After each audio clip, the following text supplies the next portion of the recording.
தொழிலதிபர் George Charles மார்ட்டினுக்கு சிறந்த தொழில் முனைவோருக்கான விருது வழங்கி கௌரவிக்கப்பட்டது. தி எக்கனாமிக்ஸ் டைம்ஸ் பத்திரிகை நடத்திய விழாவில் தமிழக அமைச்சர் இந்த விருதை வழங்கி பாராட்டினார்.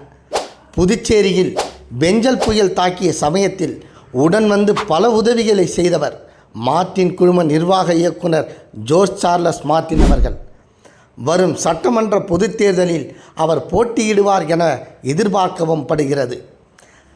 தமிழகம், கேரளம், கர்நாடகம், மேற்கு வங்கம் என பல்வேறு மாநிலங்களில் பல்வேறு தொழில்களை நடத்தி வருபவர் ஜோர்ஜ் சார்லஸ் மார்ட்டின் அவர்கள். மார்ட்டின் குழுமத்தின் நிர்வாக இயக்குனர் ஜோர்ஜ் சார்லஸ் மார்ட்டினுக்கு தமிழகத்தின் வளர்ந்து வரும் சிறந்த தொழில் முனைவோருக்கான விருது கோவையில் நடந்த விழாவில் வழங்கப்பட்டது. தி எக்கனாமிக்ஸ் டைம்ஸ் பத்திரிகை சார்பில் நடந்த இந்த விழாவில் தமிழக செய்தி மற்றும் விளம்பரத்துறை அமைச்சர் சாமிநாதன் இந்த விருதினை வழங்கி பாராட்டினார். ஜோர்ஜ் சார்லஸ் மார்ட்டின் தாயார் லீமா ரோஸ் மார்ட்டினும் இந்த விழாவில் பங்கேற்றார். இந்த மதிப்புமிக்க விருதை என்னுடைய தாயாருடன் சேர்ந்து பெற்றதில் நான் மகிழ்ச்சி அடைகிறேன்.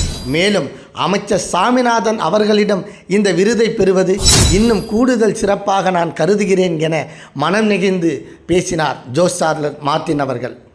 இந்த விருது இதுவரை தொழில்துறையில் நான் செய்த நம்ப முடியாத பயணம், சமாளித்த சவால்கள், எதிர்கால தொலைநோக்கு பார்வைக்கு கிடைத்த ஒரு சான்றாக நான் கருதுகிறேன் எனவும் ஜோர்ஜ் சார்லஸ் மார்ட்டின் அவர்கள் கூறினார். தி எக்கனாமிக் டைம்ஸ் பத்திரிகை நடத்திய விழாவில் தமிழக அமைச்சர் சாமிநாதன் இந்த விருதினை வழங்கி பாராட்டினார்.